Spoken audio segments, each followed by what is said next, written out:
Hey guys, welcome back.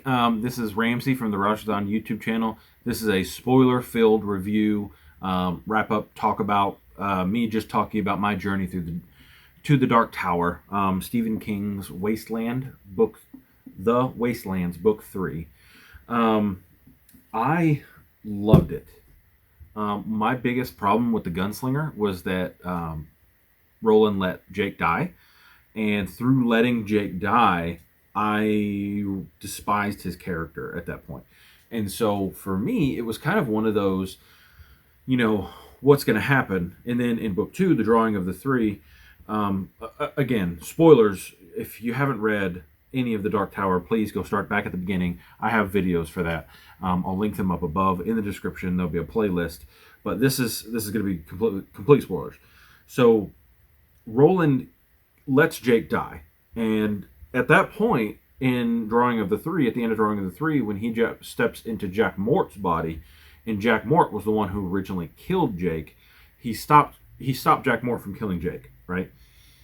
So that created this split in Roland's memories and in Jake's memories. And the way that they handled that in this book was great. The connection Eddie had with Jake was great. Susanna and the way that she was dealing with I loved this story. You start out where, Susanna had just become two people, or had quit being two people. So Detta and Odetta had become one and became Susanna. And so when she did that, she became Susanna Dean. I thought that was so cool. They're just married. Like, there's no wedding ceremony, no whatever. Like, they're just married. It's Eddie Dean and Susanna Dean. Man, their story's great. I love them so much. And then Eddie's hearing Henry in his mind, like telling him, "Oh, you need to. You're such a weirdo. You're such a punk. You can't do these things." And it's really Henry trying to make him not be better than him. And Eddie always had subverted those things. Like, he was better at him than basketball. He was better at him in these other things. And it was just so much fun to see Eddie start to grow and get out from under his brother's shadow. His brother was going to kill him. He had him addicted to heroin. He died of a heroin overdose. I mean, it was just, Henry was so bad for Eddie. But Eddie was going to do whatever his brother said, because his brother was in charge and was supposed to keep up with him and take care of him, and that's what he did. And giving him that ability to get over himself and get over Henry and become the Eddie he was always meant to be, and at the same time exploring his love for Susanna and understanding that he needs to sometimes be a foil for Roland, and give Roland enough of a hard time that Roland just doesn't think, "Oh yeah, I'm doing what I think we should be doing." He calls Roland out on his stuff sometimes. I just love Eddie. Eddie's probably my favorite character, followed by Susanna, and then Roland, then Jake. And then the drawing of Jake, getting Jake into Midworld, was really, really cool. And I was literally, Eddie had the dream, right, where he's walking down the street in New York, and he looks in the window and he's wearing clothes that aren't his clothes. I was like, okay, I bet you that's Jake. He's having like Jake's dream or something. I was like, okay. And he walks down, he walks into the deli. And then when Jake starts having that moment in real life, I'm like pumping my fist, listening to the audiobook, going, come on, Jake, get into Midworld, come on. Oh man, it was so much fun. I loved, oh man. And as it was happening, like, the riddles in this story also were just so much fun. I told, the what has four wheels and flies, a garbage truck. What was the other one that was really, really good? I told my wife about. I can't think of it off the top of my head, but there were great riddles in this one. And so I've always been a fan of riddles. And so when this one went so heavy into riddles, and then Blaine needed riddles to keep going, I know I'm all over the place. I had such a fun. It's 5 stars. It's great. Is it better than Drawing of the Three? I don't know. They're really, really close in my opinion. So I'd have to say probably my favorite part of this book was the characters, and then followed closely by the story. Jake really becomes a huge focal point in the story in this book, and I'm glad we get him back. I'm glad that him and Roland have mostly repaired that relationship. When the weird pirate guy, what's his name? Shoot, I can't remember his name. Gasher was his name. And when Gasher takes Jake and is running through the tunnels, uh, I hated Gasher. Like I was so worried that he was going to rape Jake. Like I felt for him. Like I thought that was going to be like a storyline where Jake got like whatever STD that Gasher had, and I was like, oh man, this can't happen. Don't let this happen. And luckily he got to the TikTok man. TikTok man was really impressed with his watch and all that. And then when TikTok man gets to meet RF, it's Richard something. Um, and he's like, "Oh yeah, I had a friend who called me, who said my life for you." It was like immediately the Stand reference. I was like, "Yes, yes." Now I read Salem's Lot right before this because I thought that there was some crossover.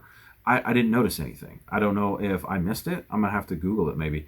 But I thought there was going to be big Salem's Lot crossover in this one that I didn't ever see. Now I really enjoy the way King does his whole a man and a boy in the relationship that not quite father son, but maybe like uncle nephew kind of relationship he does there.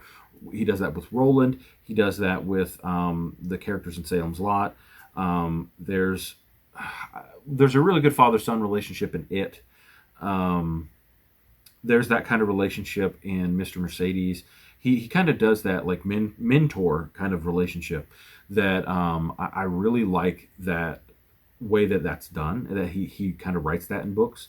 And sometimes it's underdone. I think King does a really good job of like showing older people that they need some younger people to help them out with things, kind of help them learn things that they didn't know. And then the older people telling, hey, this is things that you needed to know. These are things that I can teach you because I've had this experience. I've lived this life lesson. Really good one. It wasn't it when Mike and his dad were talking. Kind of wrap it up here. I loved Wastelands. One of my favorites Stephen King books. Probably top 3 or 4. Definitely top 5. And definitely giving it a 5-star. I am so impressed with The Dark Tower at this point. I have A Wizard in Glass. We'll start that next month. And that video will be posted whenever on that playlist, whenever it's ready. And let me know what you guys thought. I'd love to hear your comments down below. I know I got super rambly and weird. I didn't write anything down. Last review, I kind of wrote a few things down, like things that I wanted to remember. I'm just kind of throwing this one off the cuff, but I had such a fun time with it. It was a lot of fun. Blaine the Train. I didn't even talk about Blaine the Train. Blaine was crazy weird. And I'm gonna go off on another tangent. This book's great, guys. I might revisit the whole series at the end and just tell you my favorite parts of the whole series and write down some real good thoughts. Because Wastelands is fun. The one thing that bothers me about these illustrated editions is that the illustrations are not where they need to be. So like this door happens way before Jake gets drawn. And then the doorkeeper was there, and then you've got like the pirate came up way early. I do like Roland there. He looks kind of like what's his face, Bruce Campbell. And yeah, here with Gasher, and that's way early. It's like the part with Gasher's like back here, but you get a vision of Gasher early. I don't know. Like, I love these illustrated editions because it kind of gets you the idea. Charlie the Choo Choo. Oh, The Key and the Rose. Yeah, that's a good one. I like that. There was the animations are good. Like, the illustrations are good, not animations. They don't move. It's not a wizard book. The Dark Tower. This is Eddie's Dream. But what else we got? Oh yeah. When they're shooting at the bear with Susanna on Roland's back.